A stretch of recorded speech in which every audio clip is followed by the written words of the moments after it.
अंतरराष्ट्रीय कोर्ट में इजरायल के खिलाफ मुकदमा दायर हो गया है और अब माना जा रहा है कि नेतन्याहू की मुश्किलें बढ़ सकती हैं। जितनी हेकड़ी नेतन्याहू में थी, अब सारी हेकड़ी नेतन्याहू की निकल जाएगी।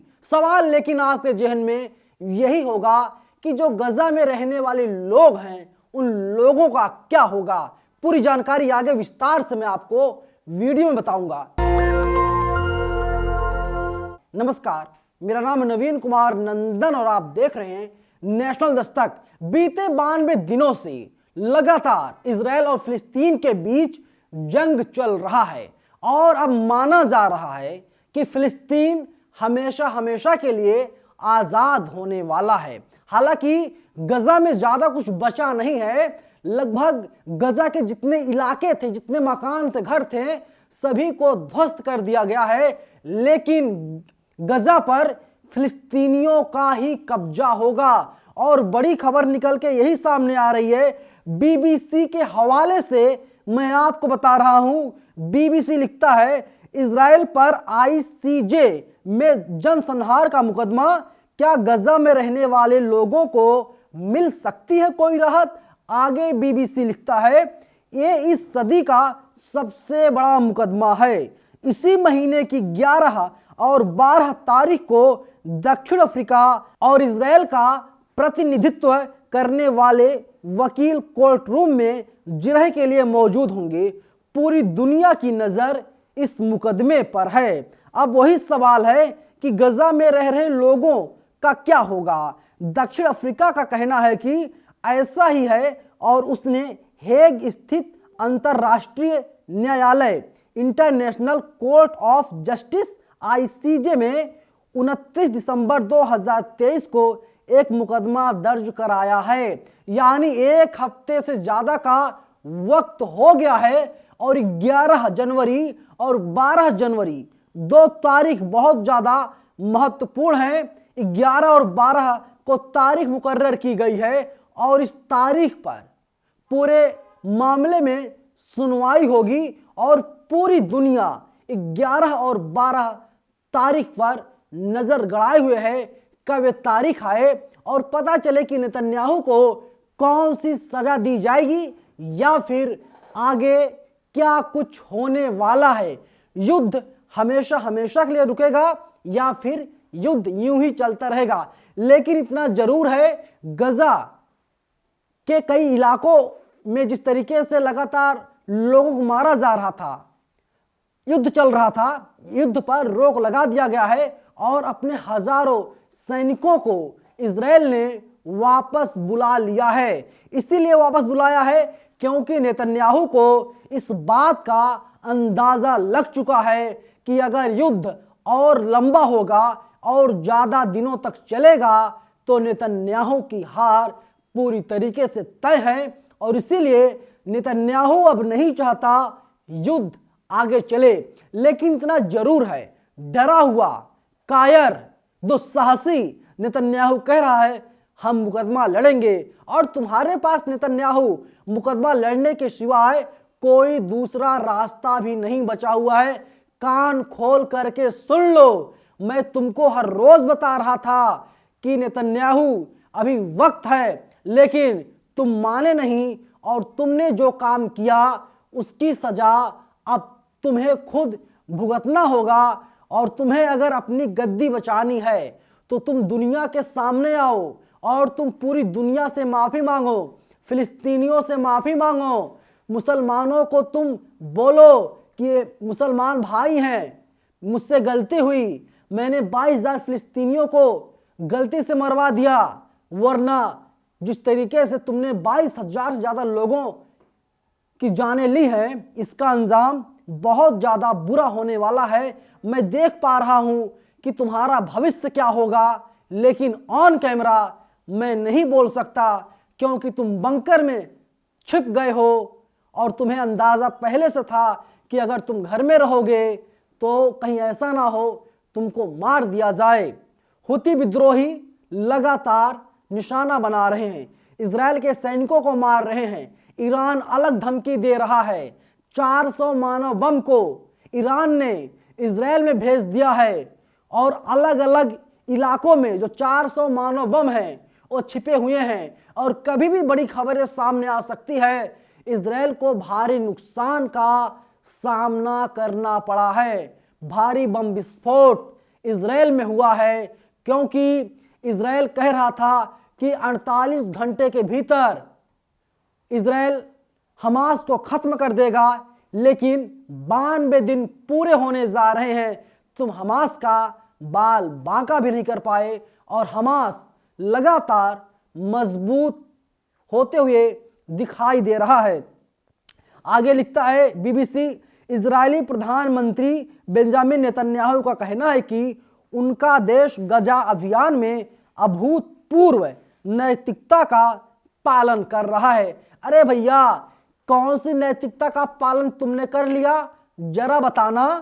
क्या युद्ध की गाइडलाइन यही है, तुम बेगुनाहों को मारोगे, तुम महिलाओं को, किन्नरों को मारोगे, 17 दिन पहले जन्मी बच्ची को तुम मारोगे, यही तुम नैतिकता है? अरे शर्म आनी चाहिए। मैं तो इतना कहता हूं कि एक देश के प्रधानमंत्री हो, शर्म आनी चाहिए नेतन्याहू, कम से कम झूठ तो मत बोलो। जबकि एक सरकारी प्रवक्ता ने दक्षिण अफ्रीका के मुकदमे की तुलना ब्लड लाइबल यानी यहूदी विरोधी अफवाह की प्राचीन कर्मकांडों में यहूदी ईसाइयों को मारकर उनका खून निकालते से की है। इसके अलावा दक्षिण अफ्रीका ने आरोप क्या लगाए हैं, ये जानना बहुत ही ज्यादा आप सबके लिए जरूरी हो जाता है। तो इस पर बीबीसी लिखता है, दक्षिण अफ्रीका ने 84 पृष्ठों की एक अपील दायर की है जिसमें कहा गया कि इजराइल की कार्रवाई की प्रकृति जनसंहार की है क्योंकि उनकी मंशा गजा में फिलिस्तीनी लोगों की अधिक से अधिक तबाही है। इसमें कहा गया है कि जनसंहार की कार्रवाई में फिलिस्तीनी लोगों की हत्या, गंभीर मानसिक और शारीरिक क्षति पहुंचाना और ऐसे हालात पैदा करना शामिल है जिसका उद्देश्य सामूहिक रूप से उनकी तबाही है।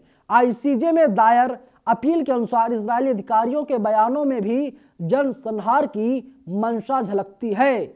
यूनिवर्सिटी ऑफ साउथ ऑस्ट्रेलिया में कानून की लेक्चरर का कहना है कि दक्षिण अफ्रीका की याचिका बहुत व्यापक और बहुत ध्यान से लिखी गई है। उन्होंने बीबीसी से कहा, इसमें इजराइल को हर संभावित दलील देनी होगी और ऐसे दावों का जवाब भी देना होगा जो इस अदालत के न्याय क्षेत्र में नहीं आते हैं। दक्षिण अफ्रीका का कहना है कि उसने यह मुकदमा दायर करने से पहले इजराइल के साथ कई फोरमों के जरिए इस मुद्दे को भी उठाने का काम किया है। यानी लगातार अपील की जा रही थी नेतन्याहू से कि नेतन्याहू मान जाओ, सुधर जाओ, लेकिन इजराइल सुधरने का नाम नहीं ले रहा था और जो किए हो उसका खामियाजा तो नेतन्याहू अब भुगतना पड़ेगा। और पूरी दुनिया में 191 करोड़ मुसलमान रहते हैं और पूरी दुनिया के मुसलमान इस वक्त खुश हैं कि चलो देर है लेकिन अंधेर नहीं है। और तमाम मुसलमान भाइयों से जब मैं बात करता हूं, वे लोग कहते हैं हमारा अगर कोई भगवान अल्लाह गॉड है तो एक है, वो ऊपर वाला है, उसके घर देर है पर अंधेर नहीं है, इंसाफ तो होकर के ही रहेगा। और अब ऐसा ही लग रहा है कि फिलिस्तीनियों के साथ इंसाफ होकर के ही रहेगा क्योंकि इजराइल हर एक मोर्चे पर फेल साबित होते हुए दिखाई दे रहा है। अब देखिए, इजराइल हमास युद्ध खत्म होने पर गजा का क्या होगा, इजरायली रक्षा मंत्री ने बयान दिया है। रक्षा मंत्री ने कहा कि इलाके में फिलिस्तीनियों का शासन होगा लेकिन वो सीमित होगा। अब आप सोचिए कि किस तरीके से इजराइल के जो मंत्री हैं उनका बयान सामने आया है, रक्षा मंत्री हैं, और उन्होंने कहा है कि फिलिस्तीनी ही गजा पर राज करेंगे। और सिर्फ इतना ही नहीं, आप थोड़ा धैर्य रखिए साहब, और जनवरी महीना 31 का महीना है और ये महीना खत्म होने से पहले ही आप तक एक खबर पहुंच सकती है कि इजराइल का नाम हमेशा हमेशा के लिए मिट चुका है और फिलिस्तीन हमेशा हमेशा के लिए पूरी तरीके से आजाद हो गया है। फिलिस्तीन के निहत्थे लोग जिनके पास ना गोला है, ना बम है, ना बारूद है। वे लोग अपनी आजादी के लिए लगातार लड़ाई लड़ रहे थे और अभी भी लड़ाई लड़ रहे हैं और उनको इस लड़ाई में जीत हासिल होगी, ये पूरी तरीके से तय हो चुका है। और फिलिस्तीनियों ने कह दिया है कि वे लोग अपनी जमीन को किसी भी कीमत पर नहीं जाने देंगे, उन्हें चाहे कितनी भी कुर्बानी क्यों ना देनी पड़े। 22,000 से ज्यादा कुर्बानी अब तक फिलिस्तीनी दे चुके हैं, लेकिन फिलिस्तीनी अब बहुत ही ज्यादा आज़ादी के करीब पहुंच गए हैं। यानी 2 कदम की दूरी पर आज़ादी है, फिलिस्तीन आज़ाद होने वाला है। गजा लगभग आज़ाद हो चुका है और इजराइल के साथ ही इजराइल के प्रधानमंत्री नेतन्याहू को मुंह की खानी पड़ी है और अब तो इजराइल के खिलाफ अंतर्राष्ट्रीय कोर्ट में मुकदमा भी दायर हो गया है।